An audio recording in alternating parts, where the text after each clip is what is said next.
Tu es mon Dieu, mon abri, ma joie. Tout est possible quand tu es là. Tout est possible, Jésus, avec toi. Je marche dans ta lumière qui s'illumine en moi. Chaque jour avec toi, je crois. Les portes s'ouvrent quand je te cherche. Tu fais naître l'espoir dans chaque peut-être. Dans ta présence, je suis libre, je suis fort. Rien n'est impossible, mon cœur te porte. Tout est possible quand tu es là. Tout est possible, Jésus avec toi. Je marche dans ta lumière qui s'illumine en moi. Chaque jour avec toi, je crois. Quelques points de ce Maxibook qui sera bientôt disponible. Là, nous sommes en train de les imprimer. Et dans le cadre de la série de célébrations Souffle Nouveau, et vous pourrez donc, il y aura une belle pile de Maxibook qui attendra tous ceux qui veulent l'acquérir. Donc, ça va être un outil vraiment efficace qui comprend jusqu'à l'intérieur, je regardais, 34 épreuves tests. Vous avez 34 épreuves tests à l'intérieur. Vraiment, c'est l'outil qui est tout désigné pour aider chacun à trouver son créneau dans le domaine, à comprendre un peu quel est son mode de fonctionnement prophétique, en même temps à aspirer à aller plus loin, parce que le but de ces rencontres ne vise surtout pas à enfermer quelqu'un dans un couloir, même si on emploie souvent dans les milieux évangéliques l'expression du couloir. Souvent on entend quel est ton couloir, découvre ton couloir. Moi, je crois que nous avons un couloir, parfois on en a plusieurs, et je crois aussi que les couloirs peuvent se transformer en boulevard. Amen. Gloire à Dieu, parce que notre Dieu, lui, n'est pas enfermé, et il désire vraiment maximiser les dons que nous avons reçus. Il veut les affûter, il veut les amplifier. Ça n'est certainement pas le Dieu qui est figé, qui nous enferme dans quelque chose. C'est pourquoi l'écoute du Saint-Esprit est super importante. J'ai fait d'ailleurs une expérience assez intéressante ce week-end dans l'église de la Porte Ouverte de Reims, puisque j'étais devant l'estrade avec le pasteur et à un moment, il y avait vraiment un temps de louange formidable et j'ai vu le pasteur vraiment descendre à genoux, il s'est mis à genoux, son épouse à côté de lui et au moment où il se met à genoux, le Seigneur me donne une vision pour lui. Il me donne vraiment une vision. Je l'ai en face de moi en vision et je le vois habillé tout en blanc avec un vêtement recouvert de pierres précieuses en fait. Et dans la vision, je vois une main qui tient à l'intérieur différentes pierres et c'est la main de ce pasteur. En fait, le Seigneur est en train de me dire que ce pasteur exerce le prophétique et il donne ses pierres précieuses, ses dons spirituels sont comme des pierres précieuses qu'il offre à son Église. Il évolue dans le prophétique et même, le Seigneur me dit qu'il y a une onction prophétique sur toute sa famille, que toute sa famille a reçu ça. Et à un moment dans la vision, je le vois ensuite habillé tout en blanc de la tête jusqu'aux pieds. Et puis là, il y a tout un ensemble de pierres précieuses qui le recouvrent en fait. Et il est à genoux, il est dans la prière. Et après quelques minutes, je le vois, il se relève et il me dit Franck, si tu as une parole prophétique, il me dit n'hésite pas, il y a un micro là-bas, tu t'adresses à l'assemblée. Et quand il me dit ça, dans ma tête, je me dis si tu savais mon frère que la parole prophétique que j'ai, c'est pas pour l'assemblée, mais c'est pour toi. Et dans mon esprit, eh bien, il y a une petite bataille qui se met en place, parce que, à savoir, je questionne Dieu. Parce que dans le prophétique, il faut questionner. C'est important d'avoir des échanges avec Dieu, de discuter avec lui, en fait, sur toutes ces choses. Et je dis, Seigneur, est-ce que je dois lui dire peut-être à midi pendant le repas ou est-ce qu'il faut que je lui dise? Est-ce qu'il faut que je lui dise à midi ou est-ce qu'il faut que je le dise maintenant? Et la pensée qui vient sur mon cœur, c'est tu la reçois maintenant, c'est pour maintenant. Donc prépare-toi à la donner dans le cadre du culte. Sinon, tu l'aurais reçu peut-être à un autre moment, mais là, c'est l'heure, c'est le moment de le dire.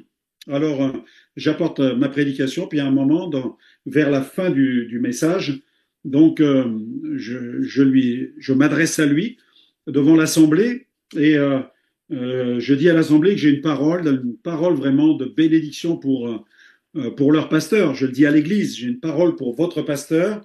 C'est vraiment une parole de bénédiction qui va lui faire du bien et qui pour moi correspond à l'expansion de son ministère. Et je dis au pasteur, est-ce que tu veux l'entendre? Est-ce que tu es prête à l'entendre maintenant ou pas?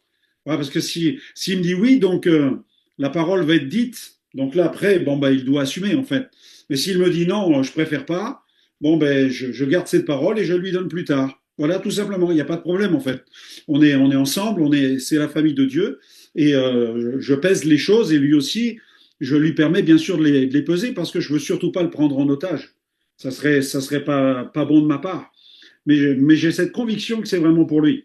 Et donc, il me dit, non, non, vas-y, dis ce que tu as reçu du Seigneur. Enfin, il me donne le feu vert, en fait, il me fait signe d'y aller. Et je commence à lui donner cette parole. Et là, je le vois, mais s'effondrer en larmes. Les larmes qui viennent sur son visage, il est vraiment ému, il est touché, et j'ai compris que ça correspond à quelque chose. Et à l'issue du service, donc, il va prendre la parole devant l'Assemblée, et puis il va me remercier de cette parole-là. En même temps, il va expliquer que quelques années auparavant, un prophète l'a rencontré, un prophète, je crois que c'est Steve Fedele, que nous avons reçu d'ailleurs à GVC, qui lui avait dit qu'il avait reçu dans le prophétique, mais que le jour viendrait où un autre prophète lui parlerait et lui dirait que le temps est venu pour lui d'entrer maintenant dans une saison, je dirais, d'accélération sur le plan prophétique. Et il y avait vraiment une différence entre les pierres précieuses qu'il avait dans la main, qui incarnaient ce qu'il pouvait donner. Vous savez, il y a des choses que Dieu met dans tes mains ce soir. Et j'aimerais te le dire. Il y a des choses que Dieu met dans tes mains et tu peux donner de temps en temps une parole prophétique, tu peux donner une parole de sagesse, une parole de connaissance. Mais dans la vision que j'avais pour ce pasteur, c'est qu'il allait maintenant entrer dans quelque chose de nouveau, que Dieu allait ajouter un manteau à son ministère.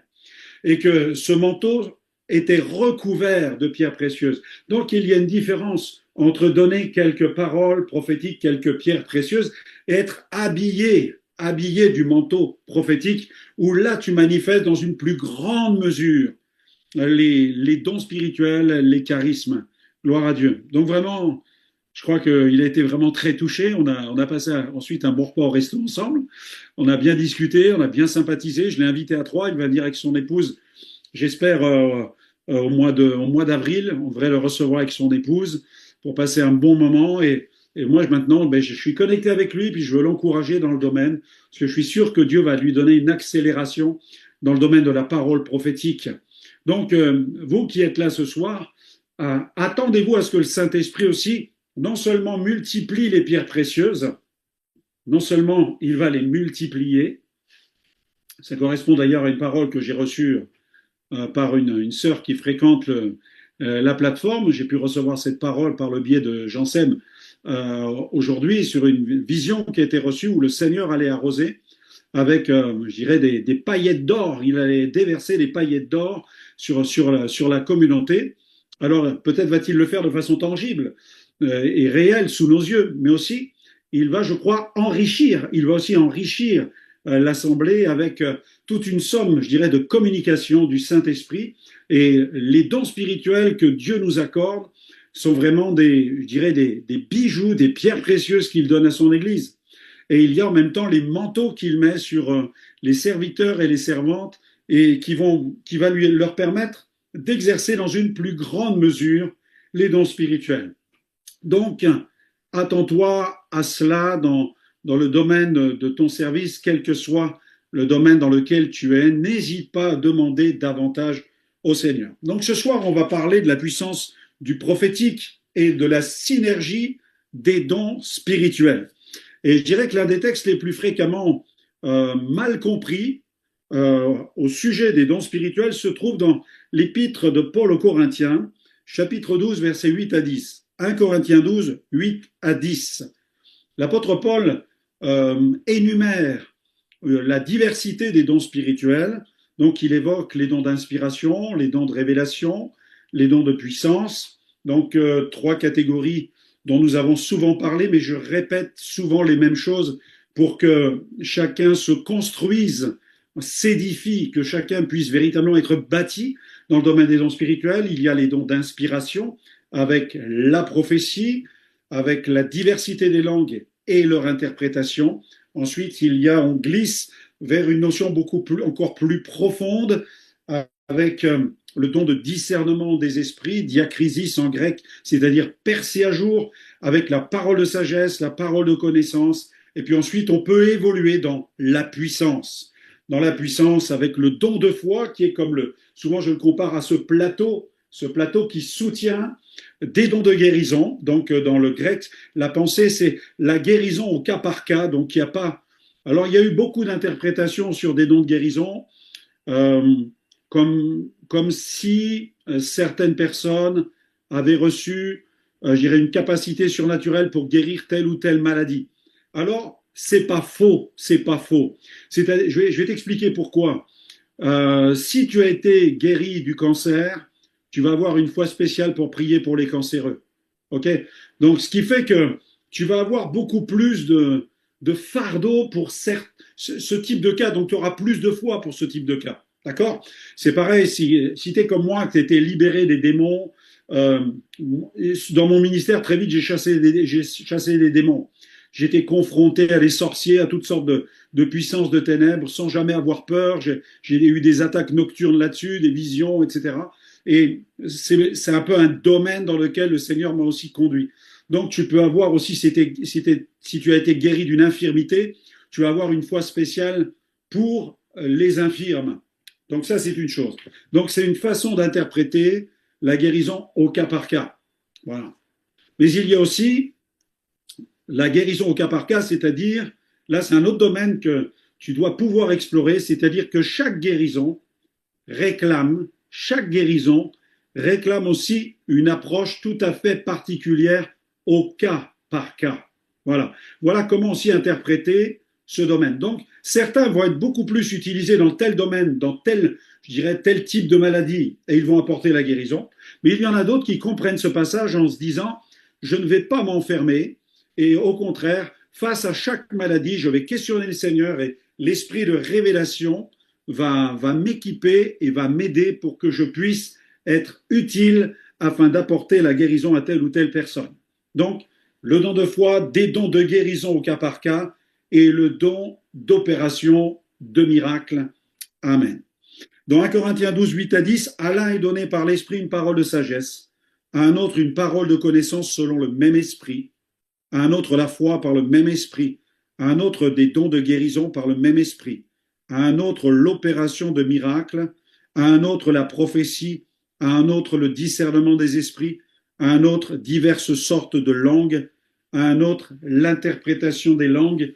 Et il m'arrive aussi de compléter souvent l'interprétation des langues avec le domaine des songes, des rêves, où là, lorsque les rêves viennent de Dieu, bon, tous les rêves ne viennent pas de Dieu, vous le savez très bien, mais lorsque les rêves viennent de Dieu, eh bien le Saint-Esprit est capable de nous aider aussi à interpréter les rêves que nous recevons. C'est pourquoi prie pour que Dieu t'équipe dans ce domaine. Si tu n'as pas cette capacité, eh bien consulte des ministères pour qu'ils t'aident à comprendre ce que tu reçois. Mais si tu ne l'as pas, tu peux aussi demander à Dieu de t'équiper dans ce domaine pour comprendre les rêves que tu reçois, les songes que Dieu peut te communiquer. Alors ce passage, à l'un est donné, à un autre est donné. Vous avez vu ce passage d'un Corinthiens 12, 8 à 10. Alors beaucoup ont interprété ce passage, moi c'est comme ça que j'ai été enseigné dans les premières églises évangéliques que j'ai fréquentées. Ce passage est souvent interprété comme si le Saint-Esprit distribuait les dons de manière restrictive, accordant à chacun un seul don. Pourquoi? Comme pour prévenir de tout risque d'orgueil spirituel. Souvent, c'est ce que j'entendais. Si tu reçois un don spirituel, c'est formidable. Et si tu commençais à en demander un peu trop, on disait, pop, jeune homme, calme-toi, parce que tu risquerais de tomber dans l'orgueil. Alors moi, je crois qu'une telle lecture appauvrit la portée du texte et en limite vraiment la compréhension de la grâce divine, ainsi que, je dirais, la richesse de l'action du Saint-Esprit au sein du corps de Christ. Parce que l'intention de Paul, dans ce passage, n'est pas de restreindre, mais d'ouvrir. Note bien ça ce soir.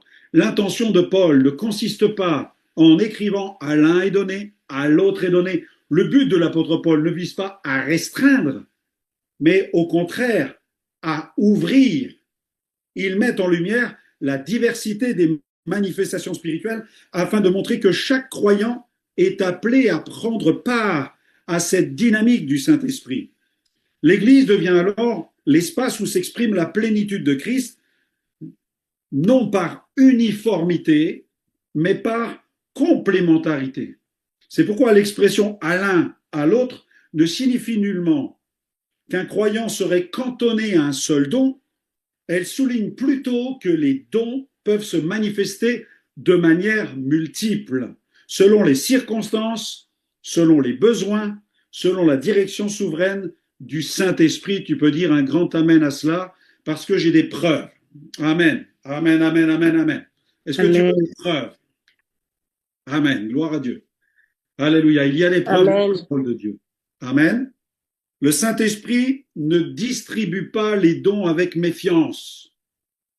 Vous voyez, à l'un est donné, à l'autre est donné, tu vas en avoir un, mais pas plus. Le Saint-Esprit va t'en donner un si tu es humble. Alors, imaginez, le Saint-Esprit vous donne deux dons spirituels parce que vous êtes humble. Quelque temps plus tard, vous tombez dans la chair et vous êtes gagné par une forme d'orgueil spirituel. Alors que la Bible dit que Dieu ne se repent ni de ses dons ni de ses appels. Qu'est-ce qui se passe? Dieu aurait fait donc une erreur en te donnant des dons spirituels. Dieu se serait trompé. Voyez? Donc là, je démontre ce raisonnement, qui est un raisonnement totalement ridicule. D'accord? Dieu donne les dons spirituels à l'Église. En fait, ils sont pour l'Église.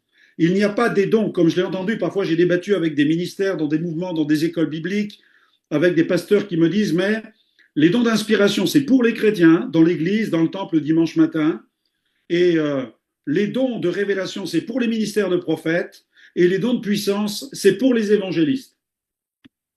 Vous avez dans des écoles, il y en a qui dissèquent, en fait, qui distribuent en fonction des manteaux au sein des exercices de service dans l'Église. Donc les croyants ça serait pour eux les dons d'inspiration, les prophètes, les dons de révélation, les évangélistes, les dons de puissance. Mais dans 1 Corinthiens 12, à qui Paul s'adresse-t-il? Est-ce qu'il s'adresse à des pasteurs? Est-ce qu'il s'adresse à des prophètes, à des évangélistes ou à des apôtres? À qui s'adresse-t-il? Il s'adresse à l'Église. Il s'adresse à l'Église entière. L'arsenal des dons spirituels, c'est pour l'Église tout entière. Et le Saint-Esprit donne à chacun comme il veut. Donc le Saint-Esprit demeure souverain. Et la Bible nous dit aspirer aux dons spirituels. Ça, c'est notre devoir. Nous devons aspirer. Tu peux aspirer autant que tu veux. Tu peux demander, prier pour en posséder même abondamment, dit la Bible. Mais n'oublie jamais que Dieu demeure souverain. Dans l'économie du royaume de Dieu, dans la gouvernance du royaume de Dieu, Dieu demeure souverain. Donc les dons spirituels viennent par aspiration, parce que tu aspires, ils viennent parce que tu pries, ils viennent aussi par impartition. Dans certains cas, Dieu peut utiliser un serviteur de Dieu aussi pour une communication spéciale, une communication spirituelle, donc d'un don spirituel. Ça arrive aussi. Avant d'exercer la prophétie, mon pasteur m'a imposé les mains, je lui ai demandé, je lui ai dit, pasteur, je parle en langue, j'ai reçu le baptême dans le Saint-Esprit, j'aimerais maintenant commencer à prophétiser. C'était 15 jours après. Il a prié pour moi. Dans les jours qui suivaient, j'ai commencé à prophétiser. Voilà. C'était chaud d'ailleurs parce que j'ai dû apprendre d'ailleurs à mettre de la sagesse dans mes prophéties parce que le Seigneur me donne ma première prophétie. Je vais vous dire comment elle se passe. Je suis dans l'église et puis la voix de Dieu résonne et le Seigneur me dit, voilà, j'ai cette parole et je dis dans l'église, tu te prostitues pour un verre d'alcool. Alors, vous imaginez, dans l'église, c'était une petite église de 80 personnes. À l'époque, ils étaient 80 en gros. Hein. Tu te prostitues pour un verre d'alcool, mais le Seigneur t'appelle à la repentance. Tout ça, moi, voilà, je crois que j'aurais eu besoin de... Et quand je dis ça, il y a une femme qui se lève dans l'église, elle dit, c'est pas moi, c'est pas moi. Elle dit, c'est pas moi, c'est pas moi. Et le lendemain, je me promène en ville, j'arpente les rues, je suis en train de me promener tout simplement, et puis je passe devant la vitrine d'un bar, Écoutez-moi bien, je passe devant la vitrine d'un bar, je regarde par la vitrine, tout à coup, la femme que j'ai vue la veille à l'église, elle était au comptoir en train de chahuter avec des hommes et elle buvait des verres d'alcool avec eux. Vous voyez? Cette femme était venue, il y avait quelques personnes nouvelles ce jour-là, elle faisait partie des personnes nouvelles, et plus tard j'ai appris que c'était une prostituée. Vous voyez? Alors, je vous avoue que cette écharpe affûtée, ça manquait un peu de grâce. Donc, c'est important qu'on puisse aussi, dans ce domaine-là, prophétiser avec la grâce de Dieu. Des fois, on peut être un peu brut de décoffrage, comme on dit, mais dans le prophétique, on doit aussi. C'est pas parce que tu reçois un don spirituel que tu ne dois pas aussi l'envelopper de la pensée, de la grâce de Dieu. T'es pas une bouche ouverte où Dieu parle. Souvent, les gens disent, mais c'est pas moi qui ai parlé, c'est le Seigneur qui parle. Non, c'est le Saint-Esprit qui t'active, mais c'est ta bouche qui parle. C'est pas Dieu qui parle malgré toi. Tu n'es pas possédé par l'Esprit de Dieu, tu es conduit par le Saint-Esprit. Tu as donc un devoir, une responsabilité. 1 Corinthiens 13, c'est l'amour, c'est l'amour. Et on a besoin vraiment de mettre l'huile d'onction de l'amour dans l'exercice de notre prophétisme. Okay, on a besoin de cette grâce-là. Et on a cette responsabilité-là. Donc le Saint-Esprit ne distribue pas avec méfiance, mais en réponse à l'amour et dans une logique de service. Là où règne l'humilité et la compassion, les dons peuvent s'exercer librement, sans dérive, pour l'édification de tous. 1 Corinthiens 12, 7. Or, à chacun, la manifestation de l'Esprit est donnée pour l'utilité commune. Voilà. Donc le but, ça va être vraiment d'édifier l'ensemble du corps. Alors on a un exemple, c'est Ananias. Ananias, pour moi, c'est vraiment acte 9, c'est le chapitre de la pneumatologie, de l'action du Saint-Esprit, où Ananias est vraiment utilisé de façon glorieuse pour aller imposer les mains à Saul de Tarse. C'est un disciple. Donc, c'est un disciple qui va expérimenter, je dirais, un flot de plusieurs dons spirituels. Donc, c'est pourquoi, vraiment, je veux casser les schémas, les clichés qui font que, voilà, Dieu donne avec parcimonie, ou attention, Seigneur, j'en demande qu'un, pas deux, parce que je pourrais tomber dans l'orgueil. Tu n'as pas besoin d'un don spirituel pour tomber dans l'orgueil. Non, tu n'as pas besoin de ça. Pour tomber dans l'orgueil, tu as besoin de quoi? Tu as besoin de la chair. Si tu marches dans la chair, que tu aies des dons ou que tu n'en aies pas, tu tomberas de toute façon dans l'orgueil.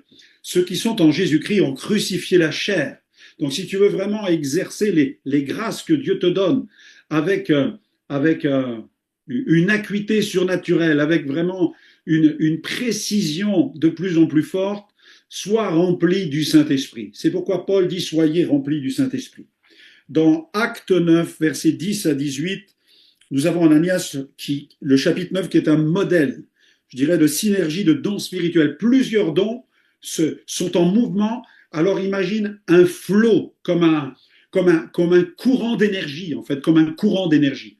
Les dons que vit Ananias, c'est pas un don, ensuite pause, deuxième don, pause, troisième don, pause, quatrième. Non. Ça n'est pas, c'est pas haché.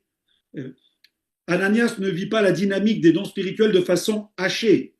Non, il est emporté par l'Esprit et dans le flot de ce qu'il reçoit, de façon rétroactive, nous pouvons identifier plusieurs dons spirituels. Amen. Acte 9, 10, 18. Or, il y avait à Damas un disciple nommé Ananias. Le Seigneur lui dit dans une vision. Amen. Dieu lui dit dans une vision. Dieu parle audiblement. On peut entendre la voix de Dieu, mais aussi on peut avoir une vision dans laquelle Dieu va nous parler. Dieu nous parle aussi par vision. Ananias, il répondit, me voici, Seigneur. Et le Seigneur lui dit, lève-toi, va dans la rue qu'on appelle la droite, et cherche dans la maison de Judas un homme nommé Saul de Tarse, car il prie, et il a vu en vision un homme du nom d'Ananias qui entrait, et qui lui imposait les mains, afin qu'il recouvrât la vue. Ananias répondit, Seigneur, j'ai appris de plusieurs personnes tous les maux que cet homme a fait à tes saints dans Jérusalem. Mais le Seigneur lui dit, va, car cet homme est un instrument que j'ai choisi pour porter mon nom devant les nations, devant les rois et devant les fils d'Israël. On va un peu plus loin. Ananias partit, et lorsqu'il fut arrivé dans la maison, Il imposa les mains à Saul en disant, Saul, mon frère, le Seigneur Jésus qui t'est apparu sur le chemin de Damas, le chemin par lequel tu venais, m'a envoyé vers toi pour que tu recouvres la vue et que tu sois rempli du Saint-Esprit. Au même instant, il tomba de ses yeux comme des écailles, il recouvra la vue, il se leva et fut baptisé. Amen.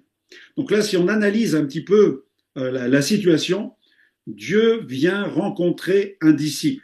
C'est ni un apôtre ni un prophète, c'est pas un ministère, c'est un disciple.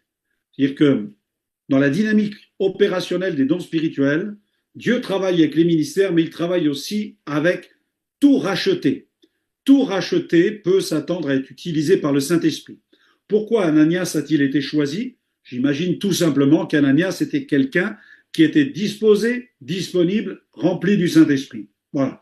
Donc là, je pense, c'est au moins notre responsabilité de veiller sur ces points afin d'être dans les meilleures conditions pour faire partie des forces spéciales du royaume de Dieu. Amen. Amen. Tu peux dire là chez toi, je veux faire partie des forces spéciales du royaume de Dieu. Alléluia. Gloire à Dieu. Si tu veux vivre des opérations spéciales, tu dois faire partie des forces spéciales. Et je pense qu'Ananias, c'était pas le chrétien qui tombait de l'armoire, mais c'était vraiment le disciple qui était prêt pour opérer dans la puissance du Saint-Esprit. Gloire à Dieu. Il reçoit une vision.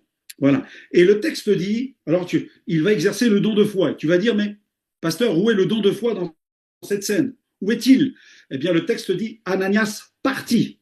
Et dans la marge de ta Bible, tu peux écrire don de foi.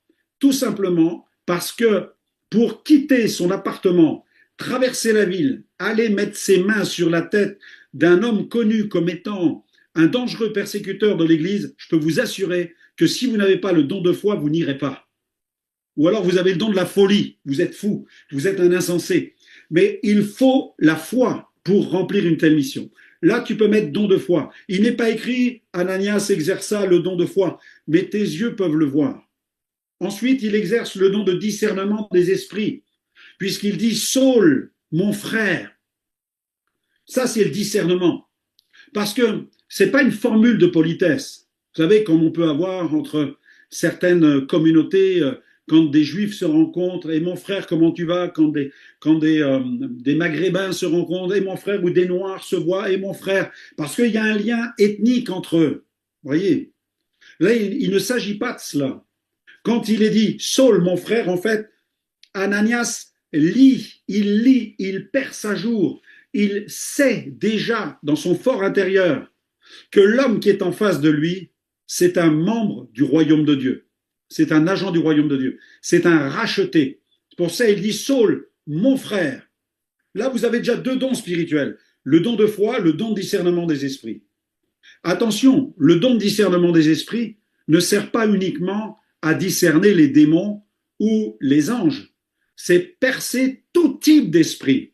Est-ce que c'est l'esprit de Dieu? Est-ce que c'est l'esprit d'un prophète? Est-ce que c'est l'esprit d'un sorcier? Est-ce que c'est l'esprit d'un ange? Est-ce que c'est l'esprit d'un démon? Est-ce que c'est l'esprit humain irrégénéré? Est-ce que c'est l'esprit régénéré d'un être humain? Voilà, ça permet de lire l'activité spirituelle qui est en jeu.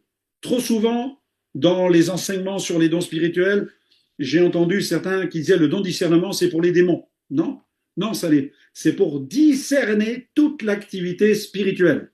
Gloire à Dieu. Et là, il discerne cela. Et là, vous avez déjà deux dons spirituels, mais c'est pas fini. Parce que, bam, bam, ça continue. Le Seigneur qui t'est apparu sur le chemin par lequel tu venais. Voilà. Ça, c'est une parole de connaissance. Comment sait-il ça? Il n'était pas là pour savoir qu'il y a eu une grande lumière, que la voix a dit, je suis Jésus, que tu perds. Il n'était pas là. Mais comment le sait-il? Par la connaissance, par un fragment de la connaissance de Dieu. Attention, une parole de connaissance, ce n'est pas la parole de toute la connaissance de Dieu. Seul Dieu connaît tout, seul Dieu sait tout, seul Dieu voit tout, seul Dieu est partout. Mais une parole de connaissance, c'est un fragment de la connaissance de Dieu. Dieu donne un fragment. Le Seigneur qui t'est apparu sur le chemin par lequel tu venais, il m'a envoyé vers toi pour. Là, vous avez l'intentionnalité d'un don spirituel. La parole de sagesse. Il m'a envoyé vers toi pour que tu sois rempli du Saint-Esprit. Saul, tu dois être rempli du Saint-Esprit. C'est la parole de sagesse de Jésus pour toi, parce que si tu n'es pas rempli du Saint-Esprit, tu ne pourras pas exercer ton ministère. Et il va donc lui imposer les mains. Et dans Acte 22, vous lirez le chapitre d'Acte 22 tranquillement, et Saul relate cet événement. Et quand il le relate, il dit, un homme du nom d'Ananias est entré, et il s'est approché de moi, et il a dit, Saul, le Seigneur m'a envoyé vers toi pour, et il va donc lui imposer les mains, et il va lui ordonner, il va dire, recouvre la vue. Vous avez là un réma, une parole inspirée de Dieu, qui est capable d'entraîner un miracle. Donc là, c'est le don d'opérer des miracles. Souvent, alors c'est le don d'opérer des miracles, il défie je dirais les lois naturelles. Hein. Vous avez les prophètes qui exercent souvent dans l'Ancien Testament le don d'opérer des miracles. Ils sont capables de multiplier les pains, ils sont capables de purifier une eau qui est polluée. Voilà, c'est de l'instantané, c'est du surnaturel. Et je dirais que les lois terrestres sont défiées immédiatement. Alors, par exemple, si vous priez pour un malade pour qu'il soit guéri de problèmes de cancer, de douleurs intestinales, etc., vous allez exercer le don des guérisons et vous ne saurez que la personne est guérie que lorsqu'elle ira faire des examens, qu'elle reviendra vous voir et qu'elle vous fera un rapport sur son état de santé. Mais il y a des dons d'opération de miracle, c'est-à-dire la personne est aveugle, tu commandes à l'aveugle de voir et l'aveugle recouvre la vue. Ça, c'est de l'instantané. C'est l'instantané, ça défie la science, ça défie la raison. C'est comme l'infirme, tu lui dis lève-toi et marche, l'infirme marche. Tu dis au boiteux de se lever, de tenir ses béquilles, de marcher, il marche normalement. Là, vous êtes dans le don d'opération miraculeuse. Gloire à Dieu. Ça défie la raison, ça confond l'intelligence, c'est brutal, ça choque. Là, vous êtes dans un degré supérieur, je dirais, à la guérison divine. Vous êtes plus dans en grec, c'est energemata, c'est la libération de l'énergie de Dieu. Et il y a une libération de l'énergie de Dieu. Donc, demandons ces dons au Seigneur. Gloire à Dieu. Et vous avez dans les Écritures différentes scènes où nous voyons ces dons se manifester. Par exemple, Joseph en Égypte. Pharaon reçoit 2 rêves qu'aucun sage ne peut interpréter. Mais Dieu va inspirer Joseph, qui reçoit la révélation du songe, donc une parole de connaissance, ensuite la stratégie pour sauver le pays, une parole de sagesse, et qui va annoncer prophétiquement l'avenir. Vous avez cela pour ceux qui prennent des notes, dans Genèse 41, verset 16, Genèse 41, verset 16, versets 29 à 30 et verset 34. Donc là, Joseph répondit à Pharaon, ce n'est pas moi, c'est Dieu qui donnera une réponse favorable à Pharaon. Voici, il y aura 7 années de grande abondance dans tout le pays d'Égypte. 7 années de famine viendront ensuite. Que Pharaon établisse des commissaires sur le pays pour lever le 5e des récoltes d'Égypte pendant les 7 années d'abondance. Vous avez déjà donc une parole de connaissance, puisqu'il révèle le rêve et sa signification. Donc là, il donne la connaissance que Pharaon a besoin d'entendre. Ensuite, il y a une parole de sagesse. Il lui dit comment il doit se conduire, la stratégie pour préserver la nation. Et puis ensuite, il donne une prophétie. Il est en train de prophétiser. Puisque dans tout cela, il y a aussi le domaine prophétique, puisqu'il annonce le plan divin de Dieu, le plan futur de Dieu.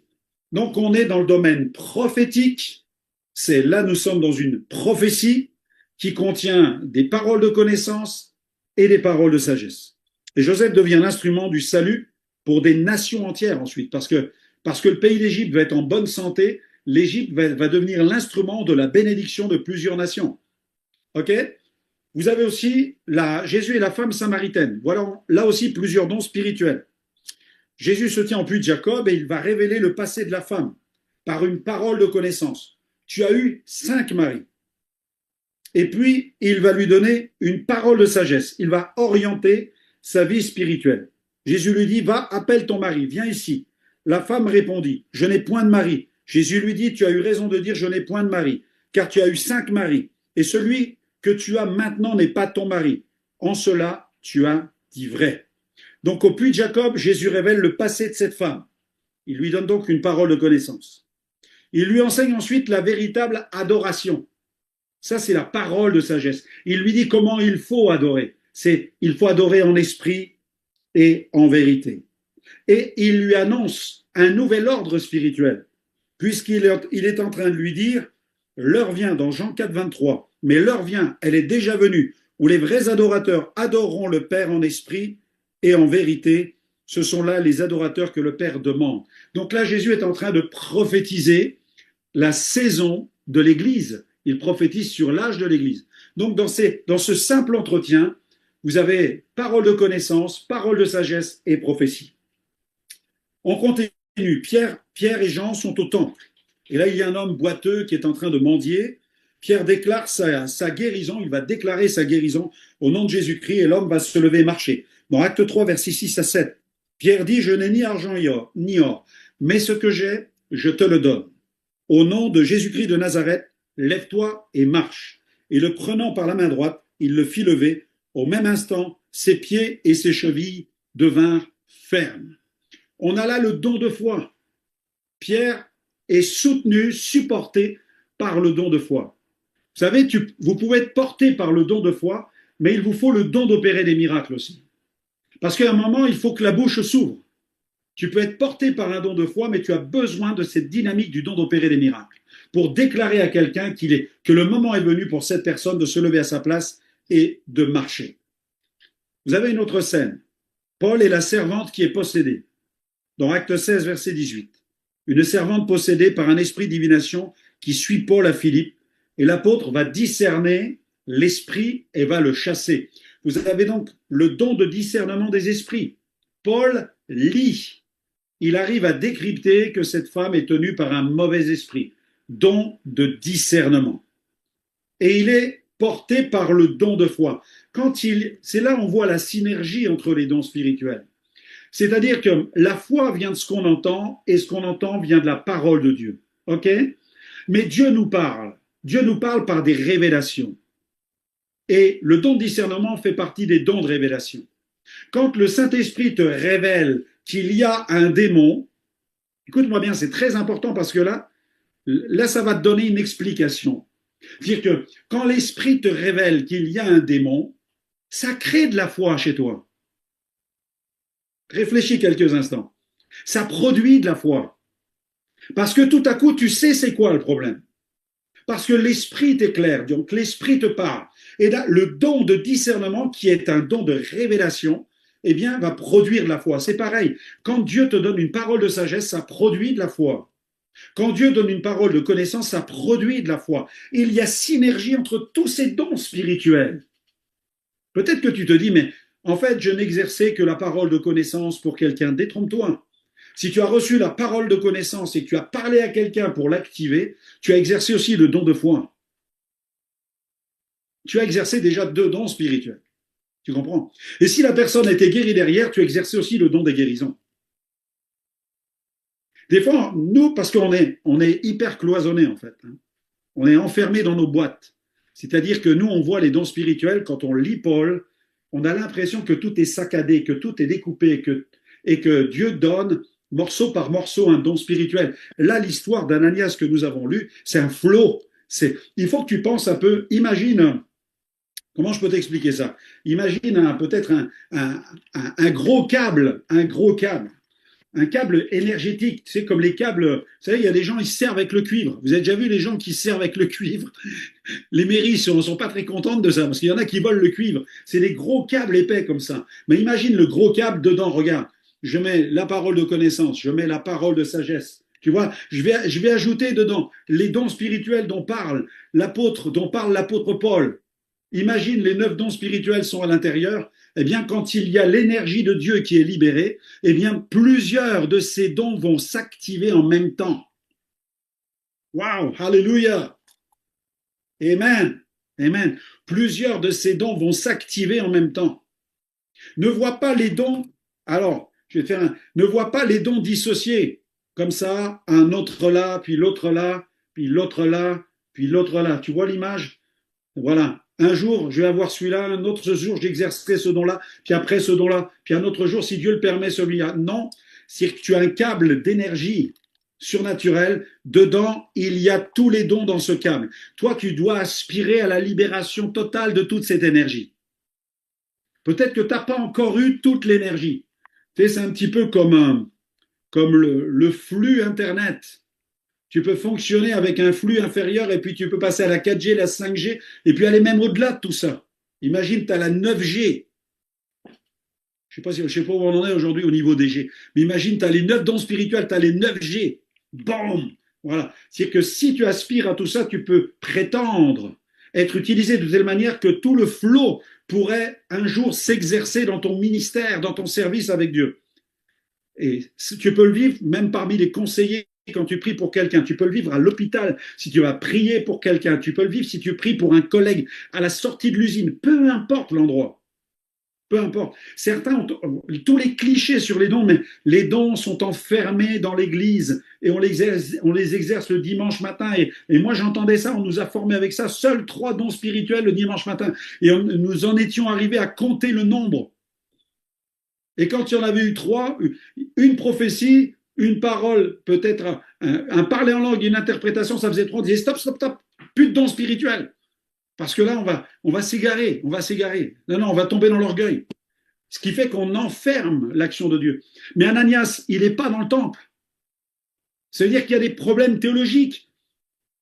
Ça signifie qu'il y a des problèmes théologiques. Parce qu'Ananias vit la dynamique des dons spirituels, il n'est pas dans le temple. Donc, selon certains, il commet un péché, puisqu'il exerce les dons spirituels hors du temple. Et la Bible dit que nous sommes le temple du Saint-Esprit. Alléluia. Alléluia. Et il vit la dynamique surnaturelle. Gloire à Dieu. Et Paul va exercer le don de discernement des esprits, le don de foi. Comme il discerne, ça produit une foi surnaturelle qui lui donne le droit d'ordonner aux démons de partir. Vous voyez, quand tu reçois le discernement qu'il y a un démon chez quelqu'un, tu n'as plus de problème pour chasser le démon. Tu as une autorité qu'elle a. Tu as une foi, tu as le don de foi qui se libère. Parce que comme Dieu te donne la révélation, le don de foi est libéré. Et là, tu chasses. Et chasser les démons, écoutez-moi bien, ça fait partie du don d'opérer des miracles. Ça fait partie du don. Voici les miracles qui accompagneront ceux qui recrutent. En mon nom, ils chasseront les démons. C'est-à-dire que quand tu chasses une entité de quelqu'un, c'est miraculeux. Parce que les gens voient le posséder. Les gens voient que la personne est possédée.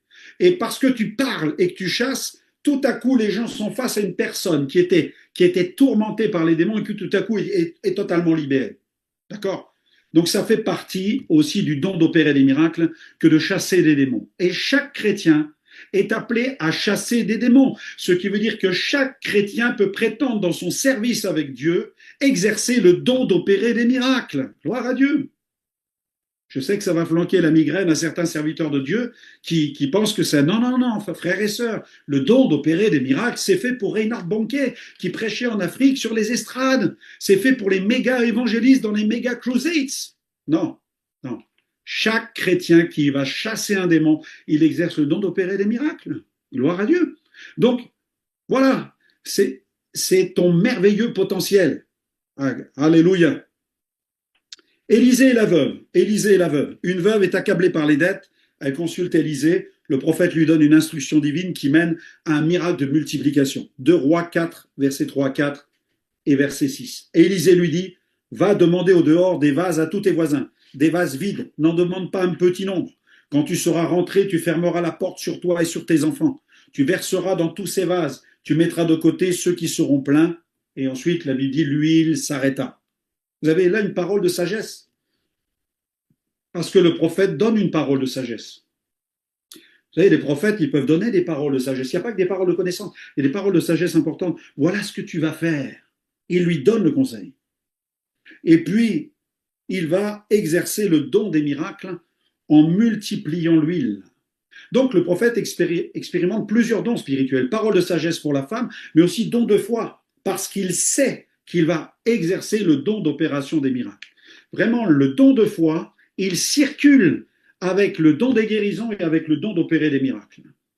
Le don de foi, il active surtout cette catégorie-là, mais il peut être aussi dans la prophétie, il peut être aussi dans la révélation. Parce que pour donner certaines paroles de connaissance, paroles de sagesse et prophétie, voyez, le don de foi, c'est comme une soucoupe qui circule entre les autres. Donc lui, il est super important. Il est super important. Et il vient d'une révélation. D'accord ? Donc tu reçois une révélation, et quand vient cette révélation, Tu es porté par le don de foi. Porté par ce don de foi, tu peux exercer ensuite à l'égard de la personne. Dans le domaine de la guérison, de la délivrance, prier pour le baptême du Saint-Esprit, prier pour des provisions, tout simplement parce que tu reçois une révélation. Vous avez Daniel aussi et le roi Nebuchadnezzar. Le roi oublie son rêve. Ouais, c'est étonnant, hein, ça se trouve dans... Si vous avez votre Bible, vous allez voir dans Daniel, vous lirez ça tranquillement, dans Daniel 2, vous avez un moment, le roi reçoit un songe, le roi lui dit, j'ai eu un songe, mon esprit est agité, je voudrais connaître ce songe. J'ai reçu un songe, je voudrais le connaître.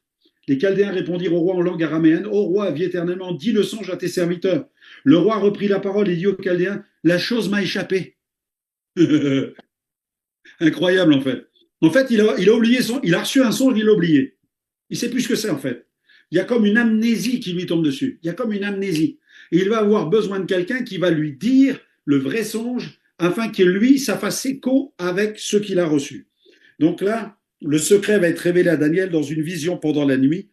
Et Daniel va bénir le Dieu des cieux et il va interpréter le songe, donc avec une parole de connaissance, le contenu du rêve. Parole de sagesse, il va donner l'interprétation du rêve. Et la prophétie, c'est-à-dire qu'il va... Moi, j'ai regardé un petit peu tout ça tout à l'heure. Il va prophétiser jusqu'au royaume éternel. Dans Daniel 2, verset 44, il va percevoir le royaume de Dieu manifesté au travers de l'Église. Daniel aperçoit l'Église de Jésus. Gloire à Dieu. Ça va être un royaume qui ne se détruira jamais. Alléluia.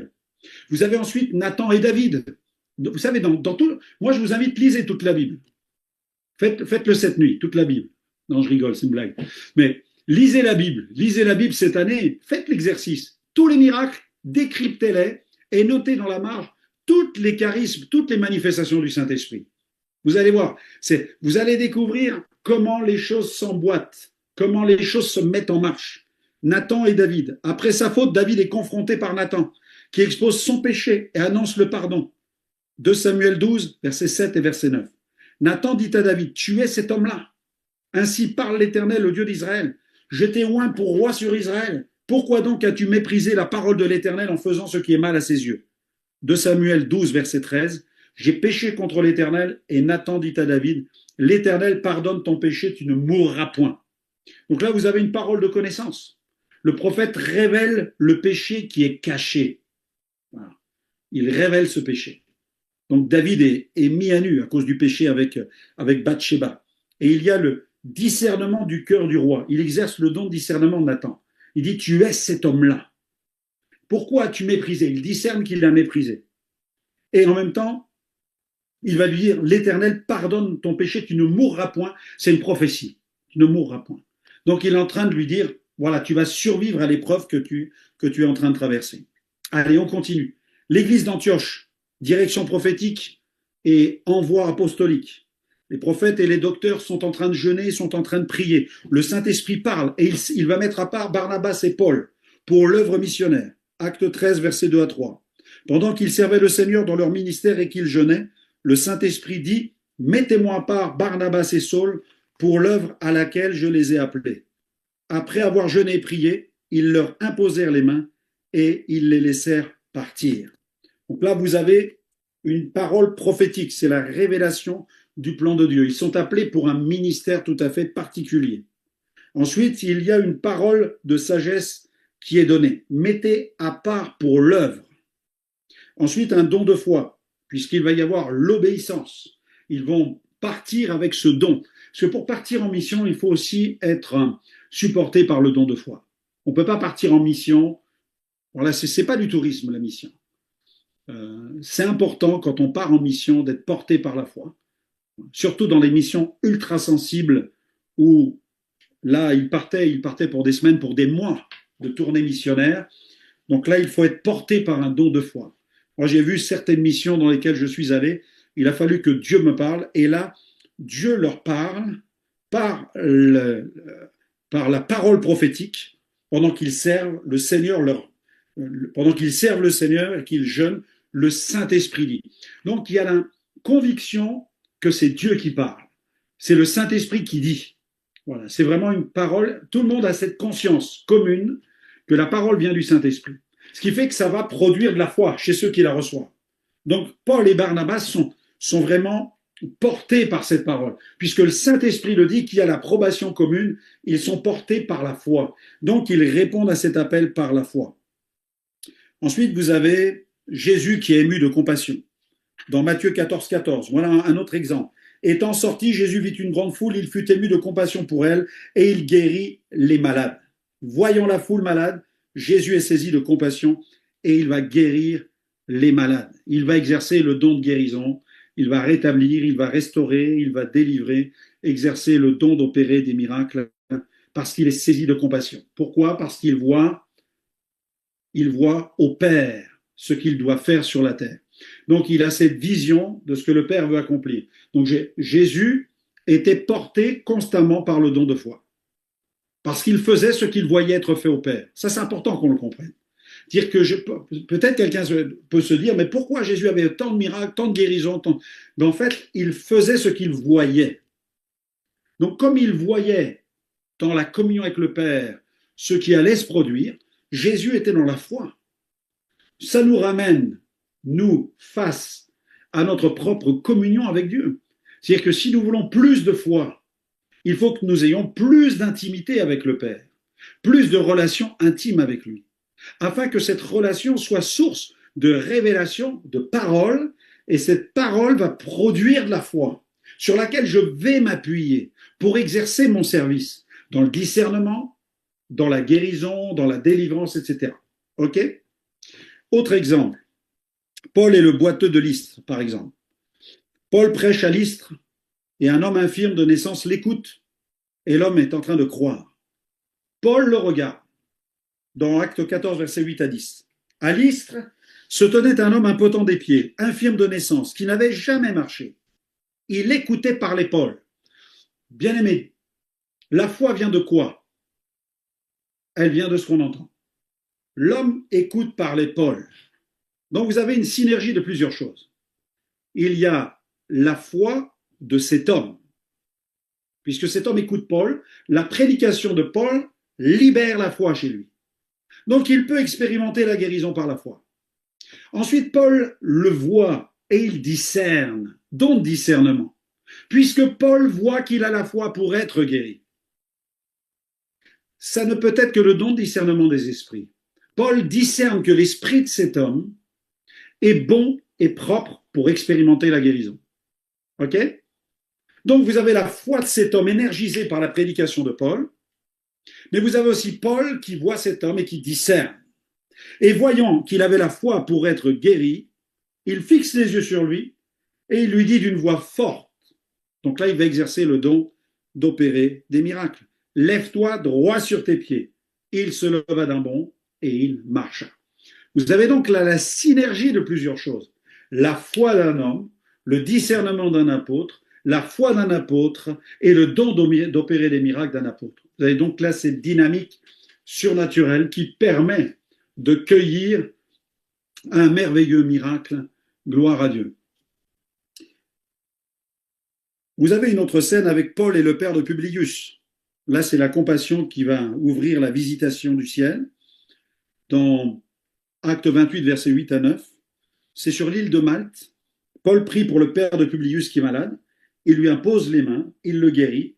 Et les autres malades de l'île viennent ensuite et reçoivent aussi la guérison.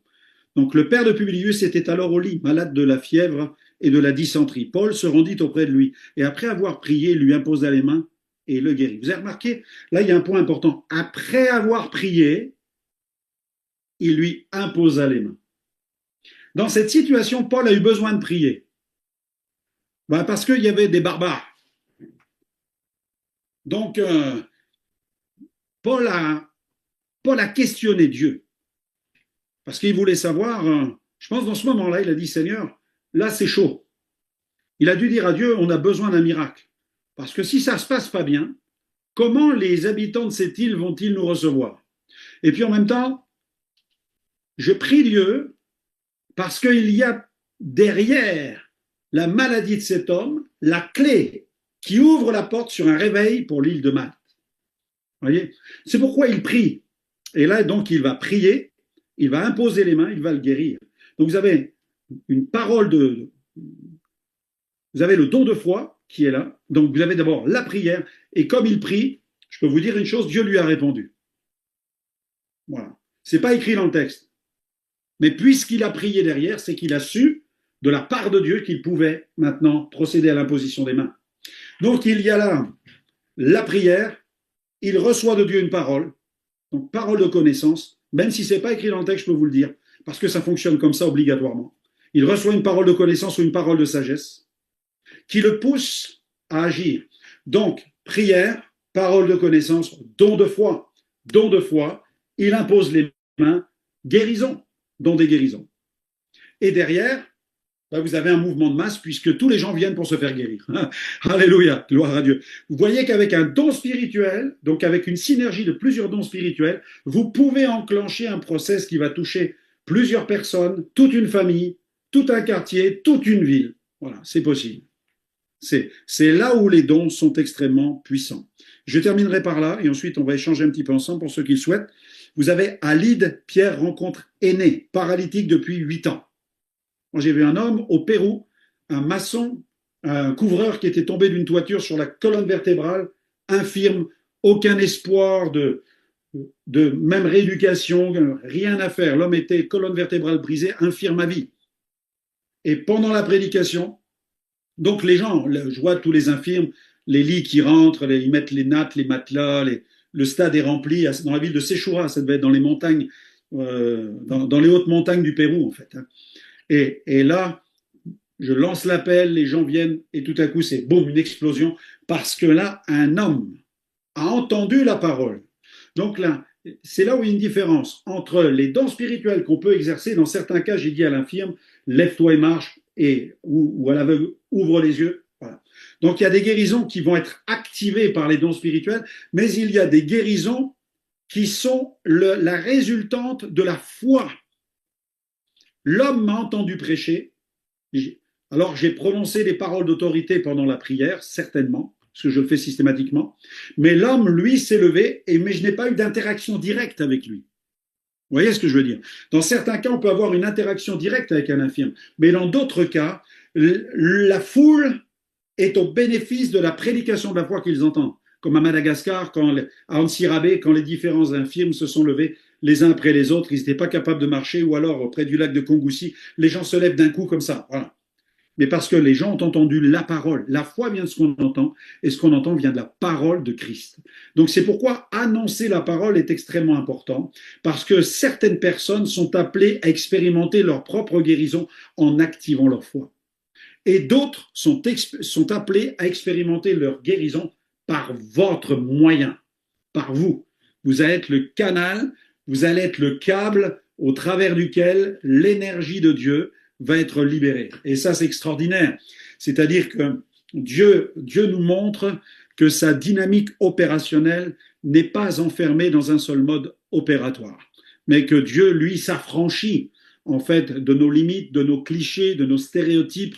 Il est capable, eh bien, de défier aussi nos modes de fonctionnement. Amen. Est-ce qu'il y a des questions par rapport à ça? Ensuite, je vais élever une prière spéciale pour les dons spirituels afin que le Seigneur puisse en distribuer. Est-ce qu'il y aurait éventuellement des questions ce soir?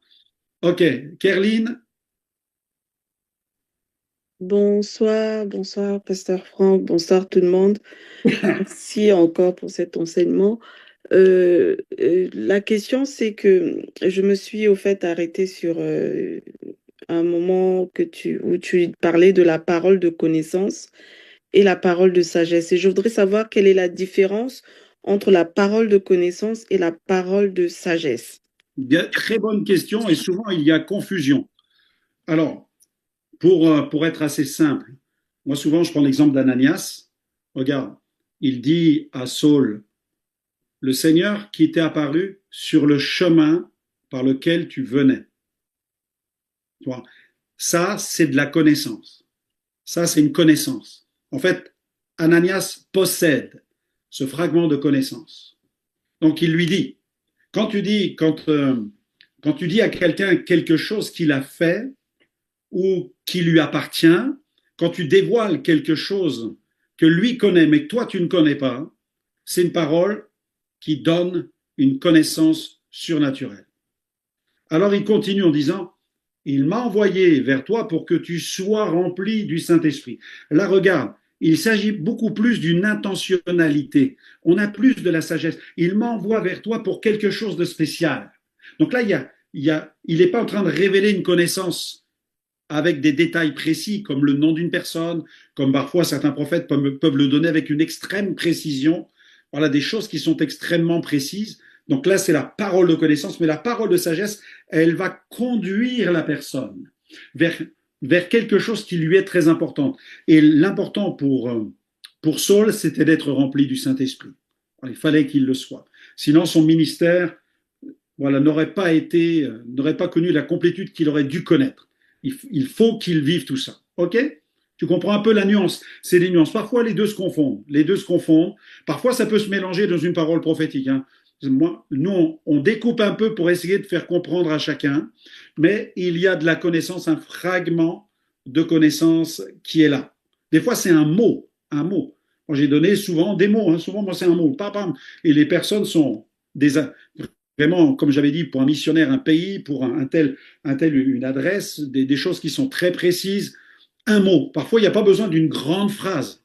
Mais là, avec Ananias, c'est vraiment, il explique, je disais, il est en train de lui dire, le Seigneur qui t'est apparu sur le chemin par lequel tu venais. Oh, en fait, comment tu sais ça? Comment tu sais ça? Mais lui, Saul, il le sait parce qu'il a entendu la voix de Jésus, il a vu une grande lumière, il était fracassé par terre, il s'est retrouvé aveugle. Donc là, il est immédiatement, la connexion est là. Donc là, la connaissance va l'harponner. En fait, par ce don spirituel, Saul est capturé, main. Il ne peut pas lâcher.